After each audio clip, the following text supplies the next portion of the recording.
இப்போ வந்து எல்லாருமே நம்ம வீட்டில் எல்லாருமே வேலைக்கு போகிறோம், வீட்டுக்கு வருவோம், நைட்டு வருவோம், என்னடா பண்ணுறதுன்னு யோசிப்போம்.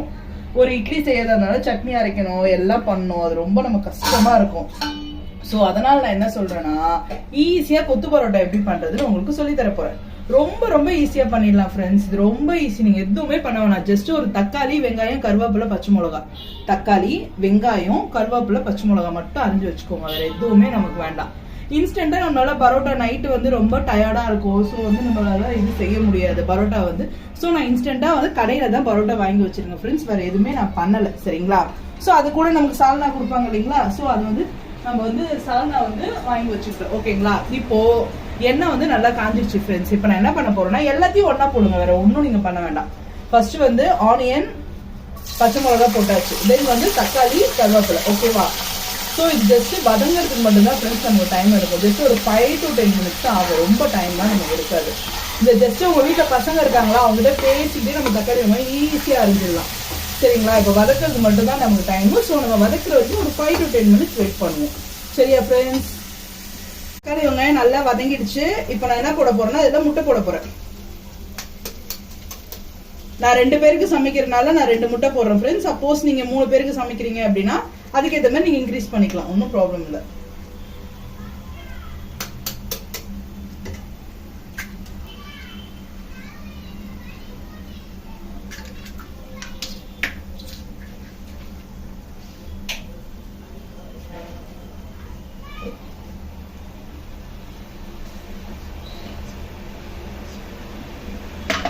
நெக்ஸ்ட் வந்து நான் வந்து இதில் மிளகாத்தூள் போட போகிறேன். ஏன்னா நான் பச்சை மிளகா கம்மியாக போட்டிருக்கனால நான் என்னோட காரத்துக்கு ஏற்ற மாதிரி மிளகாத்தூள் போடுறேன், ஓகேங்களா?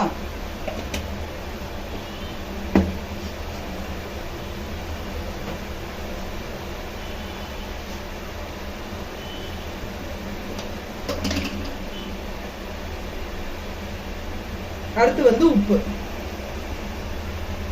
ஏன்னா ஆல்ரெடி பரோட்டா பேசும் போது அவங்க உப்பு போட்டிருப்பாங்க. அதனால் நீங்கள் வந்து உங்களுக்கு ஏற்ற, அதாவது நான் வந்து ஏற்ற மாதிரி போட்டிருக்கேன், சரிங்களா? ஸோ அதே மாதிரி நீங்களும் போட்டுக்கோங்க.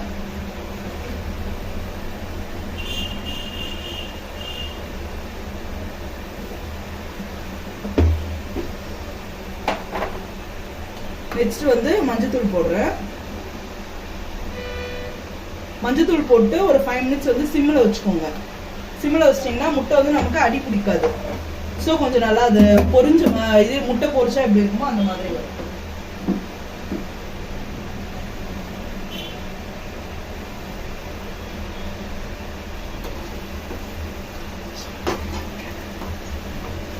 இப்போ வந்து நான் சிம்மில் வச்சேன், லைட்டாக கொஞ்சம் வந்து கிளறியும் விடுறேன். ஸோ அது வந்து 4 பக்கமும் இதாகிற மாதிரி.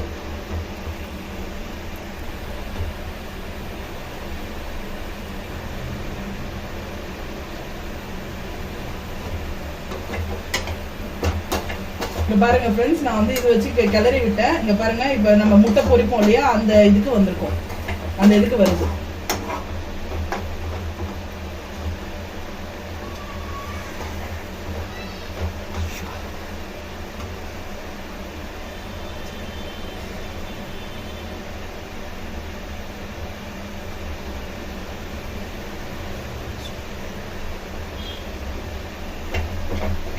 இங்க பாருங்க, ஃபர்ஸ்ட் நம்ம போட்டப்போ முட்டை என்ன ஆகுனா நம்ம கீழே ஒட்டுச்சு. இப்ப பாருங்க ஒட்டவே இல்லை, பார்த்தீங்களா?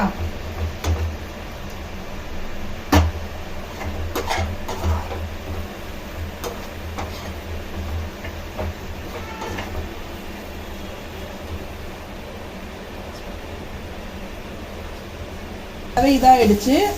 ஸோ நம்ம இப்போ என்ன பண்ணலாம், நெக்ஸ்ட் வந்து அவ்வளோதான், இந்த லெவல் வந்தால் போதும் உங்களுக்கு, சரிங்களா? இப்போ நெக்ஸ்ட் வந்து நம்ம வந்து பரோட்டா, நான் சொன்னேன் இல்லையா, நான் வந்து கடையிலேருந்து வாங்கிட்டு வந்து வச்சேன் அப்படின்னு சொன்னேன் இல்லையா, அந்த பரோட்டாவை இப்போ இதில் நான் மிக்ஸ் பண்ண போகிறேன். நல்லா பாருங்கள், இந்த கன்சிஸ்டன்சி வரணும். ஸோ வந்துச்சுன்னா அது வந்து நீங்கள் கரெக்டாக பண்ணிருக்கீங்கன்னு அர்த்தம், சரிங்களா? இப்போ நெக்ஸ்ட் நான் பரோட்டா போட்டுடுறேன்.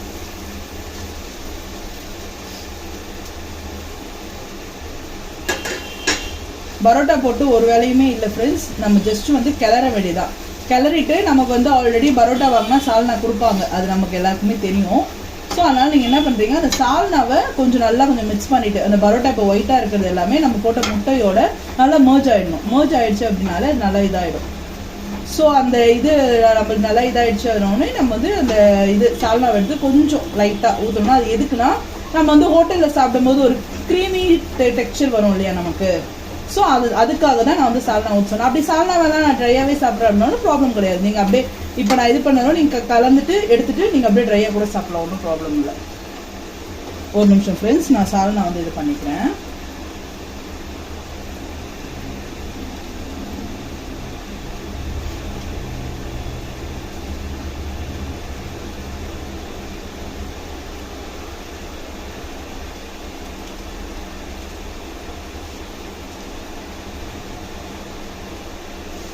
ஓகே ஃப்ரெண்ட்ஸ், இப்போ நான் சால்னா ஊற்றிட்டேன்.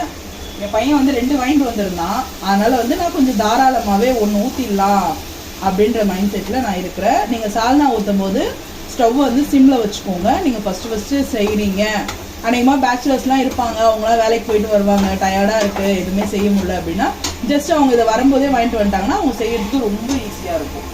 நான் ஒன்றே ஊற்றிட்டேன். நீங்கள் வேணுனாலும் 1 ஊற்றிக்கலாம், ஒன்றும் ப்ராப்ளம் இல்லை. ஸோ அவ்வளோதான் ஃப்ரெண்ட்ஸ், முடிச்சுட்டேன். ஸோ இப்போ வந்து சாப்பிட ரெடியாக இருக்குது. என் வீட்டில் என் பையன் எப்போ வரும் அப்படின்னு சொல்லிட்டு வெயிட் பண்ணிக்கிட்டு இருக்கான்.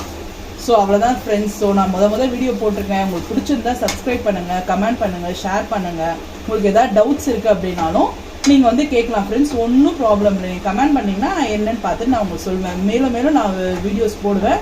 ஸோ எனக்கு உங்களோட சப்போர்ட் இருந்துச்சுன்னா நான் கண்டிப்பாக வந்து கண்டினியூ பண்ணுவேன் friends. Okay friends, thank you, bye, see you later.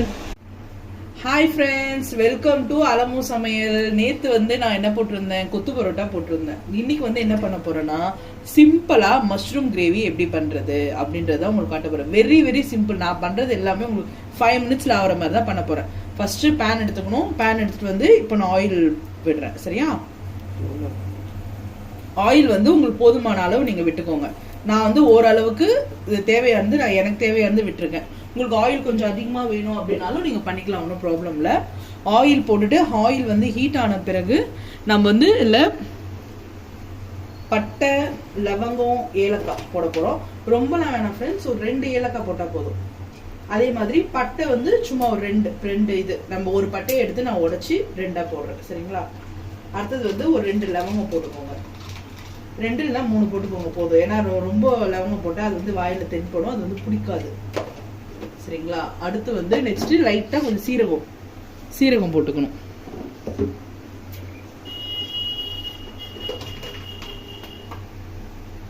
சீரகம் வந்து கொஞ்சமா போட்டுக்கோங்க ஃப்ரெண்ட்ஸ். இது வந்து ஜஸ்ட் ஒரு அரோமா, அந்த ஃப்ளேவருக்காக தான்.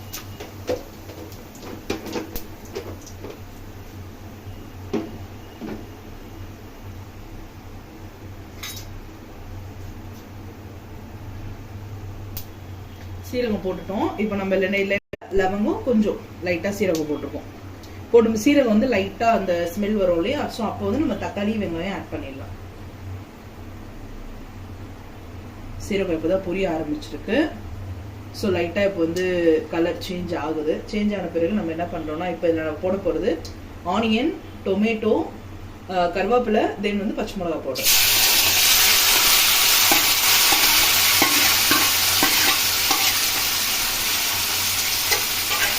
போட்டுட்டு நல்லா வதக்கணும் ஃப்ரெண்ட்ஸ். இது வந்து நல்லா வதங்கினா மட்டும்தான் நமக்கு வந்து அந்த டேஸ்ட் கொடுக்கும்.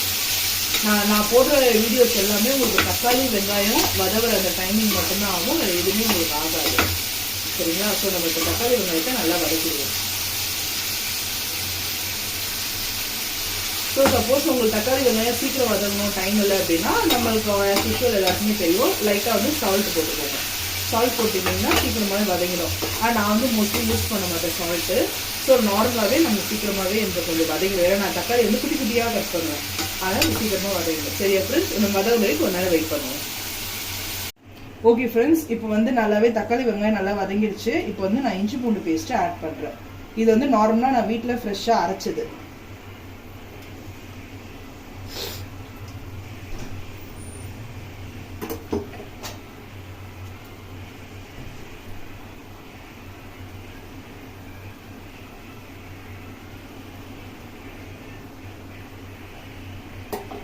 இஞ்சி பூண்டு பேஸ்ட் ஆட் பண்ணிட்டேன் ஃப்ரெண்ட்ஸ். ஆட் பண்ணிட்டு நம்ம வந்து லைட்டாக வந்து அதை கிண்டி விடணும்.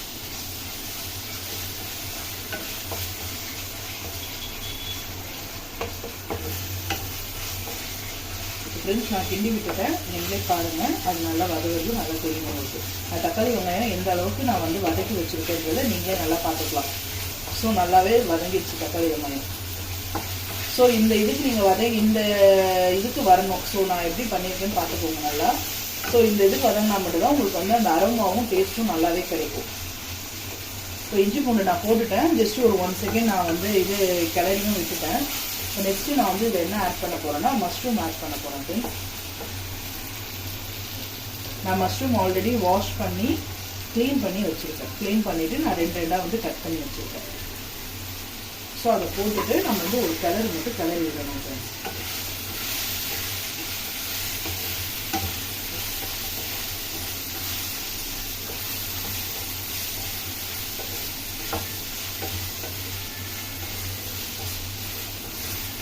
ஜஸ்ட் வந்து 1 செகண்ட் நீங்கள் கிளறி விட்டால் போதும். மஷ்ரூம் வந்து நமக்கு சுருண்டு அதுலேருந்து வந்து நமக்கு தண்ணி வாட்டரியாக வெளியே வரும்.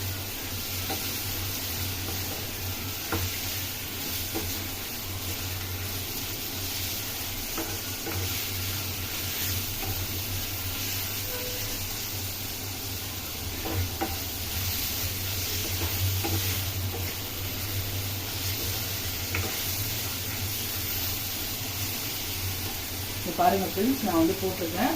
ஸோ இப்போ வந்து இது வந்து இதாகும்.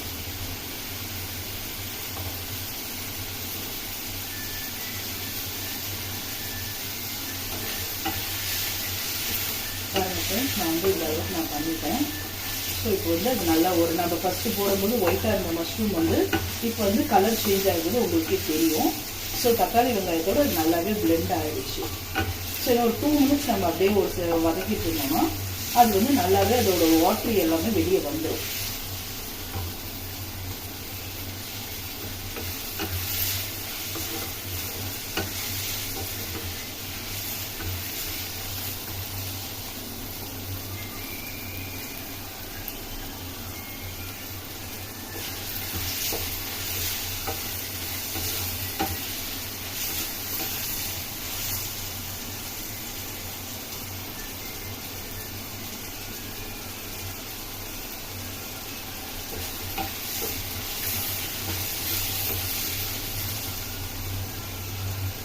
பாருங்க ஃப்ரெண்ட்ஸ், இது வந்து இப்போ நம்ம மஷ்ரூம் போடும்போது எப்படி இருந்துச்சு, ஒயிட்டாக இருந்துச்சு. ஸோ இப்போ பாருங்க இது எப்படி ஆயிடுச்சு, நல்லாவே வந்து நம்ம அது கூட நல்லாவே தக்காளி வெங்காயத்தோட பிளெண்ட் ஆயிடுச்சு. ஸோ இந்த ஸ்டேஜில் நம்ம என்ன பண்ணலாம்னா லைட்டாக தண்ணி ஊற்றிடலாம். மஷ்ரூமுக்கு ரொம்ப தண்ணி ஊற்றக்கூடாது. ஸோ நம்ம வந்து லைட்டாக ஊற்றினாலே போதுமானது. ரொம்ப ஊற்றுறீங்கன்னா மஷ்ரூம் வந்து ஒரு மாதிரி ரப்பர் மாதிரி ஆகிடும். ஸோ அதனால் வந்து லைட்டாக தண்ணி ஊற்றினாலே போதும்.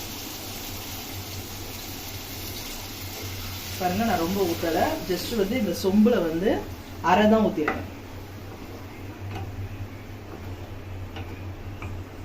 அவ்வளோதான் ஃப்ரெண்ட்ஸ், முடிஞ்சிருச்சு. ஸோ இதுக்கப்புறம் வந்து நான் அந்த லைட்டாக மஞ்சத்தூள் சேர்க்குறேன். மஞ்சத்தூள் லைட்டாக தான் போடுறேன், பார்த்துக்கோங்க, ரொம்ப வேண்டாம். ஸோ லைட்டாக தான் போட்டேன் மஞ்சத்தூள். உப்பு லைட்டாக போட்டுக்கோங்க, ஏன்னா சுண்டும் போது அது வந்து கம்மியாக தான் இருக்கும். ஸோ அதனால் வந்து உப்பு வந்து பாருங்கள் இவ்வளோ தான் நான் போடுறேன். ஸோ அது போதுமானது, கரெக்டாக இருக்கும். நெக்ஸ்ட் வந்து மிளகாத்தூள். மிளகாத்தூள் லைட்டாக தான் போடுறேன். ஆல்ரெடி நான் பச்சை மிளகா சேர்த்துருக்கேன். ஸோ அதனால் லைட்டாக தான் போட்டுருக்கேன். அவ்வளோதான் ஃப்ரெண்ட்ஸ். இதுக்கப்புறம் வந்து நம்ம நல்லா சுண்டிட்டு நல்லா அது வந்து பக்குவமாக வந்த உடனே நம்ம வந்து இதை பண்ணிடலாம் ஃப்ரெண்ட்ஸ். அவ்வளோதான், முடிஞ்சிருச்சு.